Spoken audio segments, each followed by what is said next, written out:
Hello students, welcome back to my YouTube channel Indian Education. मैं हूं वेदिका निगम और आज की वीडियो में हम करने वाले हैं maintenance and welfare of parents and senior citizen act के एमसीक्यूज। टोटल 50 एमसीक्यूज होने वाले हैं इस वीडियो में। वीडियो को स्किप किए बिना एंड तक देखिएगा, क्या पता कौन सा क्वेश्चन जो है आपके एग्जाम में आ जाए। ठीक है, और अपनी नॉलेज को भी टेस्ट करिए कि कितना आपको आता है और कितना नहीं आता है, कहाँ पर आपके डाउट्स हैं और कौन से कॉन्सेप्ट आपके बिल्कुल क्लियर हैं।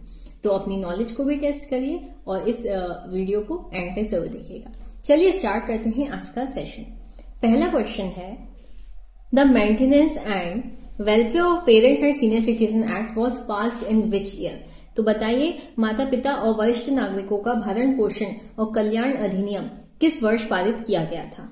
ऑप्शंस हैं आपके पास 2005, 2006, 2007 या फिर 2008। क्या करेक्ट आंसर हो जाएगा यहाँ पे आपका? Option C, 2007। नेक्स्ट क्वेश्चन देखेंगे, what is the main objective of this act. इस अधिनियम का मुख्य उद्देश्य क्या है।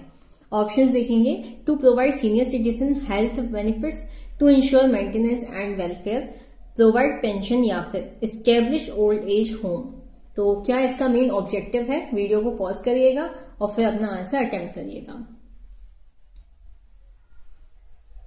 जी, तो इसका करेक्ट आंसर क्या हो जाएगा? Option B, to ensure maintenance and welfare, भरण पोषण और कल्याण सुनिश्चित करना। किसका? पेरेंट्स का और सीनियर सिटीजन का। Next question is, who can claim maintenance under this act. इस अधिनियम के तहत कौन भरण पोषण का दावा कर सकता है। ऑप्शंस देखेंगे, only parents, only senior citizen, parents and senior citizen या फिर गवर्नमेंट सर्वेंट्स। तो क्या करेक्ट आंसर हो जाएगा? Option C, parents and senior citizens, माता पिता और वरिष्ठ नागरिक। नेक्स्ट क्वेश्चन देखेंगे, what is the minimum age for being considered as a senior citizen under the act. इस अधिनियम के तहत वरिष्ठ नागरिकों की न्यूनतम आयु क्या है? 50 ईयर्स, 55 ईयर्स, 60 ईयर्स या फिर 65 ईयर्स। तो अगेन क्या करेक्ट आंसर हो जाएगा आपका? Option C, 60 years. ठीक है, 60 ईयर्स एंड एबव। ठीक है, 60 वर्ष और 60 वर्ष से जो ऊपर के हैं वो आ जाते हैं हमारे वरिष्ठ नागरिकों में, सीनियर सिटीजन में। ठीक है, तो मिनिमम एज यहाँ पे कंसीडर की जाएगी 60 years. Next question is, who is responsible for providing maintenance to parents. माता पिता के भरण पोषण की जिम्मेदारी किसकी है। ऑप्शंस देखिए, नेबर्स, गवर्नमेंट, चिल्ड्रन और हेयर्स या फिर एनजीओज। तो करेक्ट आंसर क्या हो जाएगा? ऑप्शन सी, चिल्ड्रन और हेयर्स। ठीक है, बच्चों की और वारिसों की। Next question is, what is the maximum time limit for disposing of an application under this act. आवेदन के निस्तारण की अधिकतम समय सीमा क्या है। ऑप्शन देखिए, 30 डेज, 60 डेज, 90 डेज या फिर 120 डेज। तो करेक्ट आंसर क्या हो जाएगा? Option B, 60 days. ठीक है, जिस दिन एप्लीकेशन फाइल की गई है उस दिन से 60 दिनों के अंदर जो है निपटारा हो जाना चाहिए, तभी जल्दी इस एक्ट में जो केसेस आते हैं उनका स्पीडी ट्रायल हो सके, इसलिए अलग से ट्राइब्यूनल की यहाँ पे गठन किया गया है। ठीक है, तो स्पीडी ट्रायल को ध्यान में रखते हुए 60 डेज में यहाँ पे आपका कंप्लीट डिस्पोज हो जाना चाहिए केस। ठीक है, नेक्स्ट क्वेश्चन देखेंगे, विच अथॉरिटी डिसाइड्स मेंटेनेंस केसेस। भरण पोषण के मामलों का निर्णय कौन करता है। सिविल कोर्ट, ट्राइब्यूनल, कलेक्टर या फिर पंचायत। तो करेक्ट आंसर क्या हो जाएगा? ट्राइब्यूनल। ठीक है, सेक्शन 7 में दिया है constitution of tribunal. Next question is, what is the maximum maintenance amount that can be ordered bye tribunal. अधिकरण द्वारा अधिकतम कितना भरण पोषण आदेशित किया जा सकता है। 5000 per month, 10,000 per month, 15,000 per month या फिर नो लिमिट। तो करेक्ट आंसर क्या हो जाएगा यहाँ पे? Option B, 10,000 per month. ठीक है, मैक्सिमम मेंटेनेंस का जो अमाउंट है ट्राइब्यूनल के द्वारा जो दिया जा सकता है वो 10,000 है। हालांकि जो 10,000 यहाँ पर अमाउंट दिया गया है वो बहुत ही कम है अमाउंट। इस पे अभी भी डिस्प्यूटेड है ये अमाउंट का जो टॉपिक है, लेकिन जो आपका करेक्ट आंसर है अभी वो 10,000 पर मंथ ही है। नेक्स्ट क्वेश्चन देखेंगे, Who can file a complaint under this act on behalf of a senior citizen? वरिष्ठ नागरिक की ओर से शिकायत कौन दर्ज कर सकता है। अगर जो वरिष्ठ नागरिक हैं वो इनकेपेबल हैं या समाज के डर से नहीं क्लेम कर रहे हैं मेंटेनेंस का, ठीक है, तो कौन उनकी साइड से दर्ज कर सकता है। पुलिस ऑफिसर, एनी पर्सन और NGO authorized by tribunal, only relative या फिर एडवोकेट। तो करेक्ट आंसर क्या हो जाएगा? ऑप्शन बी, एनी पर्सन और एनजीओ ऑथोराइज्ड बाय ट्राइब्यूनल। ठीक है। Next question is the act also provides for establishment of, यह अधिनियम किसकी स्थापना का भी प्रावधान करता है? Senior citizen clubs, old age homes, hospital या फिर वेलफेयर बोर्ड। तो करेक्ट आंसर क्या हो जाएगा? Old age homes. ठीक है। कहां दिया गया है? सेक्शन 19 में। नेक्स्ट क्वेश्चन देखेंगे, under which ministry does this act come, यह अधिनियम किस मंत्रालय के अंतर्गत आता है? ऑप्शन देखिए, Ministry of Home Affairs, Ministry of Social Justice and Empowerment, Ministry of Health या फिर Ministry of Law. Correct answer क्या हो जाएगा? Option B. ठीक है, Ministry of Social Justice and Empowerment, सामाजिक न्याय और अधिकारिता मंत्रालय। देखिए यहाँ पर थोड़ा सा कंफ्यूज होना नॉर्मल सी बात है, क्योंकि जब हम मेंटेनेंस ऑफ पेरेंट्स और सीनियर सिटीजन एक्ट पे आएंगे, यहाँ पर लिखा है Ministry of law and justice. ठीक है, देखिए कोई भी जो एक्ट है वो लेजिस्लेटिव डिपार्टमेंट के द्वारा ही बनाया जाता है, तो यहाँ पे जो पब्लिश किया गया है ये एक्ट वो है Ministry of law and justice. ठीक है, लेकिन अगर बात आए कि कौन से मंत्रालय के अंतर्गत आता है, तब आंसर आपका हो जाएगा यहाँ पे ministry of Social Justice and Empowerment, सामाजिक न्याय और अधिकारिता मंत्रालय। क्लियर है। Next question is, who can make an appeal against the tribunals order, अधिकरण के आदेश के विरुद्ध अपील कौन कर सकता है? ऑप्शन देखिए, एनी अग्रीव्ड पार्टी, पेरेंट और सीनियर सिटीजन, चिल्ड्रन या फिर हेयर्स। अब आपको लग रहा होगा कि एक और ऑप्शन यहाँ पर होना चाहिए, ऑप्शन ई, ऑल अबव, लेकिन जिन्होंने एक्ट अच्छे से पढ़ा होगा वो बिल्कुल भी यहाँ पे कंफ्यूज नहीं होंगे। ठीक है, जिन्होंने नहीं पढ़ा है वो कंफ्यूज हो सकते हैं। हम जब सेक्शन 16 देखेंगे जो कि डील करता है किससे? अपील से, वहां पर क्लियरली लिखा है कि ये जो अपील का राइट है वो किसको है? पेरेंट्स और सीनियर सिटीजन को है। ठीक है, सिर्फ और सिर्फ पेरेंट और सीनियर सिटीजन को ही राइट है अपील करने का ट्राइब्यूनल के ऑर्डर के अगेंस्ट में। क्लियर है। चलिए section 13, with in how many days can appeal be made, कितने दिनों के भीतर अपील की जा सकती है? 15 days, 30 days, 45 days, 60 days. Correct answer क्या हो जाएगा? 30 डेज। ठीक है, जिस दिन ट्राइब्यूनल ने ऑर्डर दे दिया मेंटेनेंस का, उस दिन की तारीख से 30 दिन के अंदर अंदर अपील करने का राइट है किसको? पेरेंट को या फिर सीनियर सिटीजन को।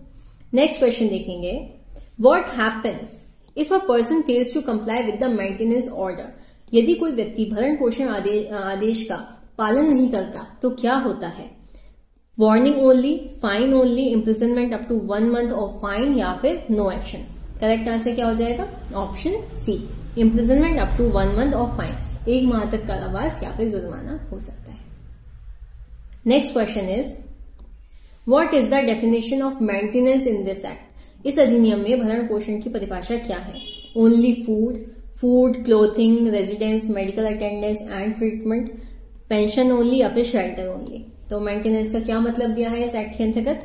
Food, clothing, residence, medical attendance and treatment, भोजन, वस्त्र, निवास, चिकित्सा और उपचार। क्लियर है। Next question is, the act applies, किस पे अप्लाई होता है ये act? Only rural areas, only urban areas, whole of India या फिर दिल्ली ओनली। तो करेक्ट आंसर क्या हो जाएगा? होल ऑफ इंडिया, पूरे भारत में, संपूर्ण भारत में एक्ट लागू होता है। प्लस यहां पे क्या आ जाएगा? Citizens of India resides outside India, ऐसे नागरिक जो भारत के नागरिक हैं और भारत के बाहर रहते हैं, ठीक है, उन पर भी एक्ट अप्लाई होता है। Next question is, maintenance tribunal is headed by, भरण पोषण अधिकरण का अध्यक्ष कौन होता है? डिस्ट्रिक्ट कलेक्टर, डिस्ट्रिक्ट जज, by an officer not below the rank of sub divisional officer या फिर एसडीएम। तो करेक्ट आंसर क्या हो जाएगा? Option C. ठीक है, by an officer not below the rank of sub divisional officer. जो ट्राइब्यूनल है वो किसकी अध्यक्षता में की जाएगी? सब डिविजनल ऑफिसर कर सकता है, लेकिन उससे बिलो रैंक का कोई अधिकारी नहीं होना चाहिए। ठीक है। नेक्स्ट है question number 18, the appeal under the act lies before, इस अधिनियम के तहत अपील कहां की जाती है? High court, appellate tribunal, supreme court या फिर सिविल कोर्ट। तो करेक्ट आंसर क्या हो जाएगा? Option B, appellate tribunal. ठीक है, अपीलेट ट्राइब्यूनल में अपील की जाएगी। Next question is what is the punishment for abandoning a senior citizen? किसी वरिष्ठ नागरिक को छोड़ देने की सजा क्या है? Fine up to 1000, imprisonment up to 3 months और fine imprisonment up to 1 year या फिर नो पनिशमेंट। करेक्ट आंसर क्या हो जाएगा? इम्प्रिजनमेंट अप टू 3 months और फाइन। ठीक है, ये हमें दिया है कौन से सेक्शन में दिया है? सेक्शन 24 में। ठीक है, इम्प्रिजनमेंट की बात करें तो 3 months और फाइन जो है वो एक्सटेंड हो सकता है कहां तक? 5000 तक या फिर बोथ। क्लियर? नेक्स्ट क्वेश्चन देखेंगे। The act aims to promote, यह अधिनियम किसे बढ़ावा देने का उद्देश्य रखता है? ऑप्शंस देख लेंगे। Self dependence among youth, dignity and welfare of senior citizen, government welfare scheme या फिर ओल्ड एज पेंशन ओनली। तो करेक्ट आंसर क्या हो जाएगा यहाँ पे? Option B, dignity and welfare of senior citizen, वरिष्ठ नागरिकों की गरिमा और कल्याण। नेक्स्ट क्वेश्चन पे आ जाइए। Who can make rules under this act? इस अधिनियम के अंतर्गत नियम कौन बना सकता है? Parliament, state government, supreme court या फिर डिस्ट्रिक्ट कलेक्टर। तो करेक्ट आंसर क्या हो जाएगा? ऑप्शन बी, स्टेट गवर्नमेंट, राज्य सरकार बनाएगी। Next question is maintenance order can be altered when? भरण पोषण आदेश को कब बदला जा सकता है? On changes in circumstances, on government direction, after 5 years या फिर नेवर। तो हाँ जी, बिल्कुल बदला जा सकता है। जो मेंटेनेंस का ऑर्डर आएगा, ठीक है, उसमें अगर परिस्थितियों में कोई बदलाव आता है, ठीक है, कोई भी सर्कमस्टेंसेस चेंज होते हैं फाइनेंशियली स्पेशली, तो जो मेंटेनेंस का ऑर्डर है वो ऑल्टर किया जा सकता है। ठीक है, चलिए, बढ़ाया जा सकता है, उसको घटाया भी जा सकता है। Next question is application for maintenance can be made by? भरण पोषण के लिए आवेदन कौन कर सकता है? ऑप्शंस देखेंगे। The person himself, the police only, village head या फिर ओनली चिल्ड्रन। तो करेक्ट आंसर क्या हो जाएगा? The person himself. देखिए, पर्सन भी कर सकता है जो मेंटेनेंस का क्लेम कर रहा है, पेरेंट्स, सीनियर सिटीजन, उनके बिहाफ पे कोई एनजीओ कर सकता है, एनी पर्सन कर सकते हैं, और जो ट्राइब्यूनल है वो खुद के संज्ञान पर भी उनको बुला सकती है। क्लियर है? लेकिन यहाँ पर जो ऑप्शन दिए हैं उसमें बेस्ट ऑप्शन क्या है? द पर्सन हिमसेल्फ, इसलिए यहाँ पर करेक्ट हो जाएगा। Next question is the tribunal must give the opposite party? अधिकरण को विपक्षी पक्ष को क्या देना चाहिए?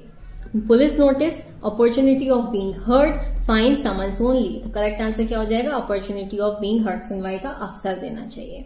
Next question is the act provides for speedy? यह अधिनियम किसके शीघ्र निपटारे का प्रावधान करता है? Criminal cases, maintenance claims, land dispute या फिर एम्प्लॉयमेंट इश्यूज। तो करेक्ट आंसर क्या हो जाएगा? Maintenance claims. ठीक है, भरण पोषण दावों का। Next question is tribunal in this act refers to? इस अधिनियम में अधिकरण से क्या तात्पर्य है? Family court, maintenance tribunal, high court या फिर पंचायत। तो करेक्ट आंसर क्या हो जाएगा? मेंटेनेंस ट्राइब्यूनल, भरण पोषण अधिकरण। देखिए, अपने अपने क्वेश्चन करते जाइए, चेक करते जाइए आपके कितने आंसर सही आ रहे हैं, फिर लास्ट में कमेंट में जरूर बताइएगा कि किसने कितने आंसर सही किए हैं। ठीक है, चलिए नेक्स्ट क्वेश्चन देखेंगे। The act provides protection of? यह अधिनियम किसकी सुरक्षा करता है? Women, senior citizen and parents, children या फिर डिसेबल्ड पर्सन। तो करेक्ट आंसर क्या हो जाएगा? Yes, option B will be the correct answer, senior citizen and parents. ठीक है, वरिष्ठ नागरिकों और माता पिता की। Next question is a child include? संतान में किसे शामिल किया गया है? Only son, sun and daughter, only married children या फिर अडॉप्टेड चाइल्ड ओनली। तो करेक्ट आंसर क्या हो जाएगा? सन एंड डॉटर बोथ। ठीक है, पुत्र भी आ जाएंगे यहाँ पे, पुत्री भी आ जाएगी, and also grandson and granddaughter. ठीक है, लेकिन does not include minor, minor नहीं आएगा। क्लियर? चलिए next question is property means? संपत्ति क्या है? According to section 2F, movable and immovable property, ancestral and self-acquired property, tangible and intangible property, includes rights and interest in property या फिर all above। तो correct answer क्या हो जाएगा? all above। ठीक है, ये बिल्कुल आपका करेक्ट आंसर है, ये आपका करेक्ट आंसर हो जाएगा। यहाँ पे सारे ही ऑप्शंस आपके सही हैं। ठीक है, next question is the act makes maintenance of parents? यह अधिनियम माता पिता के भरण पोषण को कैसे बनाता है? Voluntary, mandatory, optional, occasional. तो करेक्ट आंसर क्या हो जाएगा यहाँ पे आपका? Option B, mandatory. ठीक है, जो मेंटेनेंस है वो मैंडेटरी है, अनिवार्य है अपने माता पिता को देना और वरिष्ठ नागरिकों को। Next question is what is the time limit for execution of maintenance order? भरण पोषण आदेश को लागू करने की समय सीमा क्या है? Immediately, 30 days, 60 days, 90 days. तो करेक्ट आंसर क्या है? इमीडिएटली। ठीक है, इमीडिएटली लागू हो जाना चाहिए वो, तुरंत। Next question is what is the role of the district magistrate under this act? इस अधिनियम में जिला मजिस्ट्रेट की क्या भूमिका है? ये हम पढ़ेंगे कौन से सेक्शन में? सेक्शन 22 में। Collect tax, ensure protection and welfare of senior citizen, conduct election या फिर मेंटेन सेंसस। तो करेक्ट आंसर क्या हो जाएगा? बिल्कुल सिंपल सा क्वेश्चन था ये। Ensure protection and welfare of senior citizen, वरिष्ठ नागरिकों की सुरक्षा और कल्याण सुनिश्चित करना। Next question is can senior citizen transfer property conditionally? क्या वरिष्ठ नागरिक संपत्ति शर्तों पर स्थानांतरित कर सकते हैं? नहीं, या फिर yes with maintenance condition, yes without condition, या फिर ओनली थ्रू विल। तो करेक्ट आंसर क्या हो जाएगा? Option B, yes with maintenance condition. जो सीनियर सिटीजन है, ठीक है, वो अगर अपनी प्रॉपर्टी को ट्रांसफर कर रहे हैं तो वो इस कंडीशन पे कर सकते हैं कि बदले में उनका भरण पोषण किया जाए। ठीक है, नेक्स्ट क्वेश्चन क्या है? If the transferee fails to provide maintenance the property, यदि हस्तांतरण करता भरण पोषण नहीं देता तो संपत्ति gets confiscated, reverts back to the transferor, goes to government, या फिर गेट्स सोल्ड। तो करेक्ट आंसर क्या हो जाएगा? Option B, reverts back to the transfer, मूल मालिक को वापस मिलती है। यानी कि अगर सीनियर सिटीजन ने या फिर पेरेंट ने अपनी ट्रांसफर की है प्रॉपर्टी इस कंडीशन पे कि उनका मेंटेनेंस किया जाएगा, उसके बाद भी उन्हें मेंटेनेंस नहीं मिलता है, उनका भरण पोषण नहीं होता है, तो जो प्रॉपर्टी है वो उससे वापस ली जा सकती है। ठीक है, नेक्स्ट क्वेश्चन क्या है? Parent in the act includes, इस अधिनियम में माता पिता में कौन शामिल है? Father only, mother only, both father and mother, biological, adoptive और स्टेप, या फिर only biological parents. Correct answer क्या हो जाएगा? Option C, both father and mother, biological, adoptive और स्टेप। ठीक है, जैविक, गोदीय या सौतेले। ठीक है, दोनों माता पिता इसमें इंक्लूडेड है। Next question is which section deals with maintenance of parents and senior citizen? माता पिता और वरिष्ठ नागरिकों के भरण पोषण से संबंधित धारा कौन सी है? सेक्शन 4, सेक्शन 6, सेक्शन 10 या फिर सेक्शन 14। करेक्ट आंसर क्या हो जाएगा आपका? Option A, section 4। Next question is the tribunal has powers similar to, अधिकरण के पास किसके समान अधिकार होते हैं? Civil court, high court, panchayat या फिर कलेक्टर ऑफिस। तो करेक्ट आंसर क्या हो जाएगा? जी, सिविल कोर्ट। सिविल कोर्ट के पास जो भी पावर्स हैं, ठीक है, वो सेम टू सेम पावर्स होती है मेंटेनेंस ट्राइब्यूनल के पास। नेक्स्ट क्वेश्चन इज ट्राइब्यूनल भरण पोषण की बकाया राशि पर अधिकतम ब्याज इंटरेस्ट लगाने का आदेश दे सकता है। What is the maximum rate of interest that the tribunal may order on unpaid maintenance amount? तो कितना है मैक्सिमम? 2%, 5%, 18% या फिर 18% एनम और एज प्रिस्क्राइब। तो करेक्ट आंसर क्या हो जाएगा? मैक्सिमम कितना है? 18% और मिनिमम कितना है? 5%। ठीक है, 5% से 18% ये रहता है। कहाँ दिया है? सेक्शन 14 में। अवॉर्ड ऑफ इंटरेस्ट पढ़ेंगे उसके लिए। Next question is what is the aim of establishing old age homes under the act? इस अधिनियम के तहत वृद्धाश्रम स्थापित करने का उद्देश्य क्या है? ऑप्शंस देखेंगे। For destitute senior citizen, for all senior citizen, for government employees या फिर फॉर पेंशनर्स ओनली। तो करेक्ट आंसर क्या हो जाएगा? Option A, for destitute senior citizen, असहाय वरिष्ठ नागरिकों के लिए। Next question is the responsibility to set up old age homes lies with, वृद्धाश्रम स्थापित करने की जिम्मेदारी किसकी है? ऑप्शंस देखेंगे। Central government, state government, district collector या फिर एनजीओ। तो करेक्ट आंसर क्या हो जाएगा? स्टेट गवर्नमेंट, राज्य सरकार की। क्लियर है? Next question is every state should provide at least one old age home in प्रत्येक राज्य को कम से कम एक वृद्धाश्रम कहाँ स्थापित करना चाहिए? Every city, every district, every village या फिर कैपिटल ओनली? तो करेक्ट आंसर क्या हो जाएगा? Option B, every district. ठीक है, प्रत्येक जिले में कम से कम एक वृद्धाश्रम होना चाहिए। Next question is which section deals with old age Holmes? वृद्धाश्रम से संबंधित धारा कौन सी है? सेक्शन 18, सेक्शन 19, सेक्शन 20 या फिर सेक्शन 21? तो करेक्ट आंसर क्या हो जाएगा? ऑप्शन बी, सेक्शन 19 में दिया गया है। Next question is the act encourages, यह अधिनियम किसे प्रोत्साहित करता है? ऑप्शंस देख लेंगे, family values and responsibility, divorce, migration या फिर फॉरेन एडॉप्शन? तो करेक्ट आंसर क्या हो जाएगा यहाँ पे हमारा? Option A.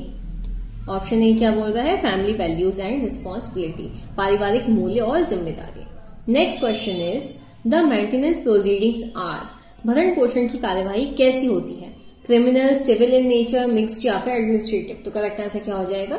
Civil in nature. ठीक है, ऑप्शन बी, दीवानी प्रकृति की।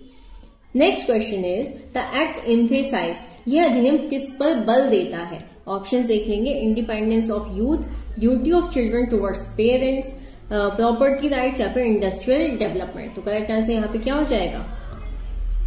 Duty of children towards parents. ठीक है, बच्चों का माता पिता के प्रति कर्तव्य। नेक्स्ट क्वेश्चन देखेंगे हम, which of the following is not covered under the act? निम्नलिखित में से कौन इस अधिनियम के अंतर्गत नहीं आता है? क्या नहीं आता है? Maintenance, old age home, medical facilities या फिर मैरिज ऑफ सीनियर सिटीजन? तो क्या करेक्ट आंसर हो जाएगा इसका? Option D, marriage of senior citizen. ठीक है, इस एक्ट के अंतर्गत क्योंकि मेंटेनेंस आता है, ओल्ड एज होम्स हैं और मेडिकल फैसिलिटी प्रोवाइड कराई जाती है, लेकिन सीनियर सिटीजन की मैरिज नहीं। Next question is the act enacted on, यह अधिनियम कब अधिनियमित हुआ था? 29 दिसंबर 2007, 1 जनवरी 2008, 15 अगस्त 2007 या फिर 2 अक्टूबर 2007? करेक्ट आंसर क्या हो जाएगा? 29 दिसंबर 2007। ठीक है, और जो इन्फोर्समेंट डेट है वो हर स्टेट की अलग अलग है। मैंने आपको जो फर्स्ट लेक्चर दिया था, ठीक है, इस एक्ट का, उसमें बताया हुआ है एमपी की इन्फोर्समेंट डेट, तो आपको बतानी है कमेंट सेक्शन में। ठीक है, एमपी में कब इन्फोर्स हुआ ये एक्ट। Next is the tribunal proceedings are, अधिकरण की कार्यवाही कैसी होती है? Confidential, summary in nature, long and detail या फिर रिटन ओनली? तो करेक्ट आंसर क्या हो जाएगा? Summary in nature. ठीक है, इसका समरी प्रोसीजर किया जाता है जिससे कि जल्दी से जल्दी जो है निपटारा किया जा सके इन केसेस का। Next question is the maintenance application can be filed, भरण पोषण आवेदन कहाँ दायर किया जा सकता है? ऑप्शंस देख लेंगे, place where senior citizen resides, only at Delhi, place of birth या फिर सेंट्रल गवर्नमेंट ऑफिस? तो करेक्ट आंसर क्या हो जाएगा? Option A, place where senior citizen reside, जहां वरिष्ठ नागरिक रहते हैं। लास्ट क्वेश्चन देखेंगे इस एक्ट का, द एक्ट प्रमोट्स, यह अधिनियम किसे बढ़ावा देता है? Respect and care of for elders, political awareness, tax saving या फिर लीगल डिस्प्यूट? तो करेक्ट आंसर क्या हो जाएगा? Option A, respect and care of elders. ठीक है, बुजुर्गों के प्रति सम्मान और देखभाल। तो इसके साथ हमारा ये act maintenance and welfare of parents and senior citizen act यहीं पर खत्म होता है। नेक्स्ट वीडियो में मिलेंगे हम न्यू एक्ट के साथ। तो कमेंट में आप बता सकते हैं कि कौन सा एक्ट आप पढ़ना चाहते हैं। वीडियो पसंद आई हो तो please do like, share, subscribe. Thank you for watching. Bye.